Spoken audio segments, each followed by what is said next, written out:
We are back, and I now have the opportunity to elaborate on a favorite subject of mine, the 1931 horror classic, I could say the classic of them all in the horror genre, Dracula. And we have with us today David Skal, who is the author of Hollywood Gothic, an in-depth study of the legend of Dracula. It's put out by W.W. Norton and Company, and it's an extraordinary work. It takes us from the book form of Dracula to the great silver screen, the most famous Dracula, of course, being the 1931 film starring Bela Lugosi. Welcome to AMC, David. Thank you for having me. This book, what could I call it? A midnight snack, I think that would be a great idea. let's call it a midnight snack. For all of us vampire fans, and I've been one of those since I saw this, well, when I was a little teeny boy. Dracula was made at the beginning of the Depression, 1931. It was just coming out of 1929's Depression. And the public really wanted to forget about all their troubles. We can see that. Now, was this why Universal was hesitant to produce it as a movie?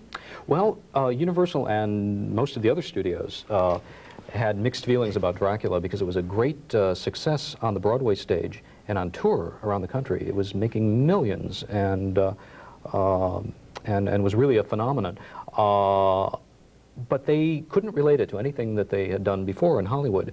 In the silent era, Hollywood had many monstrous characters, but they were always revealed as human. With Dracula, they had to deal with, can the public accept a totally supernatural premise, a human vampire, 500 years old from Transylvania, and the consensus was that the public would not accept it. I mean, Hollywood was very, then as today, was a very conservative place.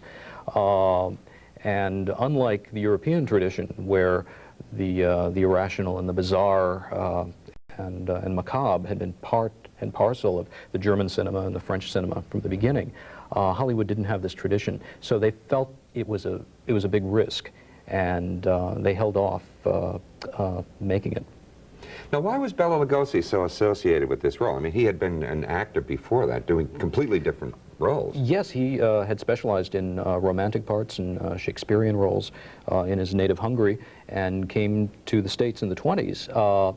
And when the actor who had played Dracula in London, Raymond Huntley, turned down the chance to do it on Broadway, Lugosi was discovered, and the rest was history. He toured it around the country for a couple of years, and but then, as today, having a stage success doesn't guarantee you a movie part. Isn't that always the way? Yes. You know, you would think that they would go right for Bela Lugosi to cast it in the movie, he was the but last other choice. actors were considered, and you mentioned that in the book. Conrad Veidt was the original. Universal was going to do it as a sumptuous kind of super production with Conrad Veidt as the star, and he didn't want to do talkies. His English was not perfected, and he saw what happened to a lot of European stars with the coming of talkies. So he went back to Germany. Lon Chaney Sr. Lon Chaney Sr. Was the second choice. He unfortunately died of cancer shortly before the film was made. Well, those are people you would expect to be chosen for the role of Dracula, but some of the others... That you wonder what was going through their minds, because the executives at Universal seemed to have an idea that Dracula could be played as kind of a gangster or a thug, and they offered it to Paul Muni and to Chester Morris. Boston Blackie. Boston Blackie himself. And, you know, the mind reels. This yes, sort of thing. It certainly does. And Lugosi finally was chosen at the last minute, and I think probably because he could be had very cheaply. They had really just blown all the money they had budgeted on this production. The studio almost folded. This was the worst year of the Great Depression, and you know, they could barely squeak through the production of this thing. Let me get back to that a little bit later, if I can. But keeping in context with the way Hollywood changes things, how did Hollywood change the image of Dracula himself? I mean, not considering Lugosi in this or anybody else who might have played, but the image itself is divergent from the Bram Stoker novel. Absolutely. Stoker himself diverged from earlier concepts of the vampire. His Dracula, people often forget, he was not a seducer. He was not attractive. He was a cadaverous old man who he'd become younger as he drank blood, but he never became attractive. And it was almost as if the adapters for films felt that something was missing, and so in the 1920s stage adaptations of Dracula, he becomes a kind of a suave Mephisto in evening clothes, which Bram Stoker never envisioned, but it seemed to work and harken back to an older Byronic interpretation of Not the only vampire. the evening clothes, but that cape with the collar. Tell us. That's you interesting mentioned too. the Yes. collar in the book. The collar, well, as every buddy from the age of 5 on knows, that if you have a vampire, he has to have a cape with a big stand-up collar on it. And what this has to do with drinking blood or anything is a mystery until you look back to the stage versions. And that costume was a stage trick. In order that he might disappear in plain view of the audience, Dracula would turn his back to the house, and a trapdoor would open, and he had to have this big collar that would cover the back of his head, so he could just kind of disappear in a puff of smoke. Now so it was completely a stage trick that had no meaning whatsoever in a film adaptation. But it stuck, and it's become a signature feature of vampire costuming for all time. Now, Bram Stoker will always be remembered for Dracula, but he wrote other things as well that a lot of people aren't. Yes, he wrote 18 books altogether in his spare time, because his major commitment in life was to Henry Irving, the great Victorian Shakespearean actor. Stoker managed the Lyceum Theater for almost 30 years.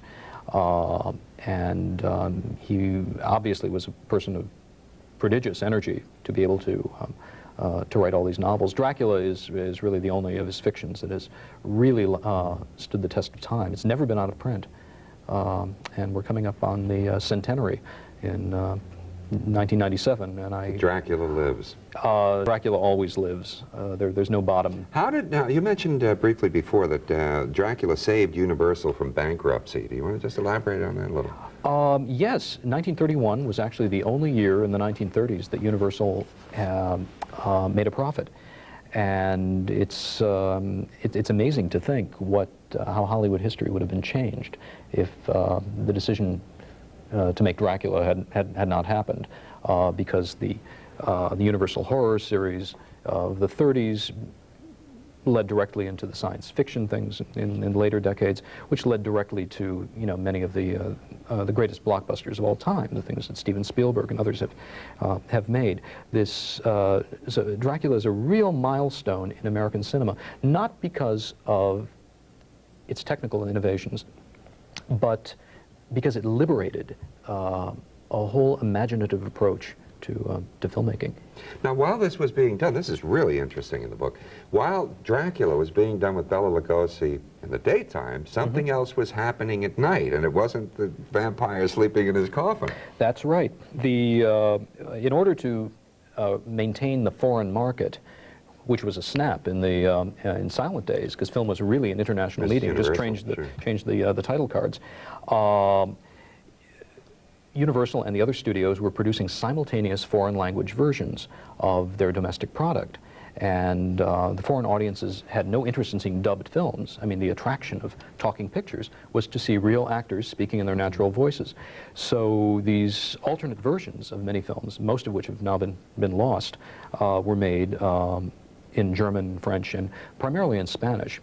And an amazing Spanish language version of Dracula was produced on the same sets at night with a completely different cast and crew.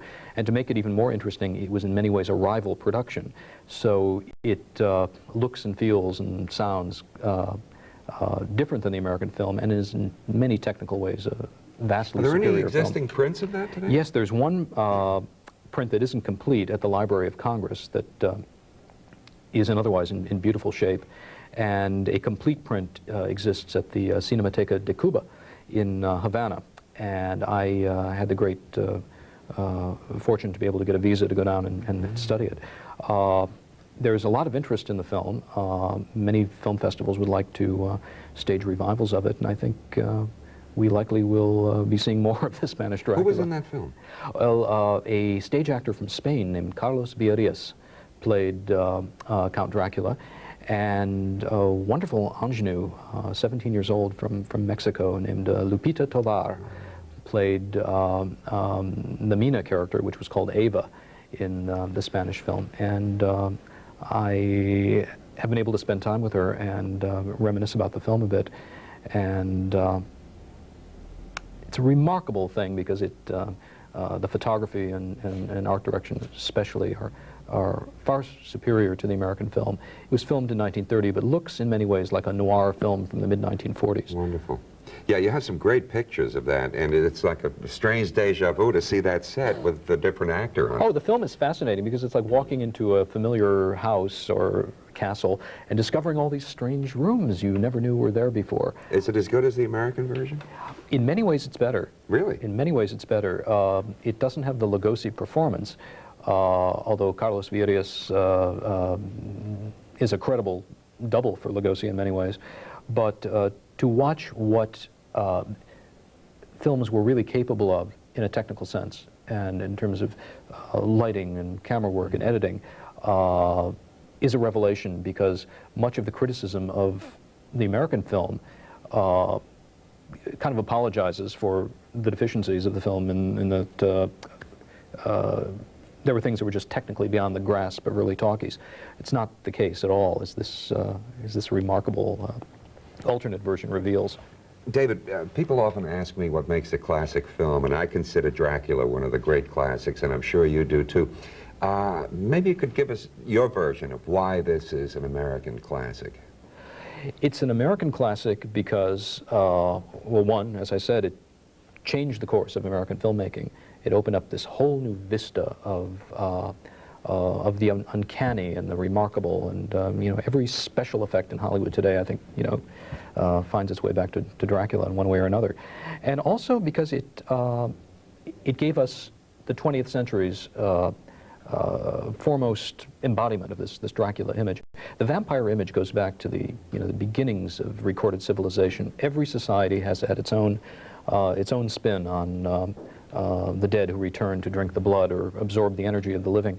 And what the Universal film did in the 20th century was to give us our cultural handle on this image. And there doesn't seem to be any bottom to the public's appetite to know more about Dracula. And as the centenary is coming up in just a few years, I think my book and others like it are just the beginning. We're going to see more revivals, more reappraisals, more biographies, more filmographies, and I don't know how they can add to what you have done. David Skal and his great work on, it's called Hollywood Gothic, The Tangled Web of Dracula, from novel to stage to screen. And if you want to know about this subject, this is the place to go. It's published by W.W. Norton Company, and it's terrific. I really recommend it. We are going to be right back, right after we see this.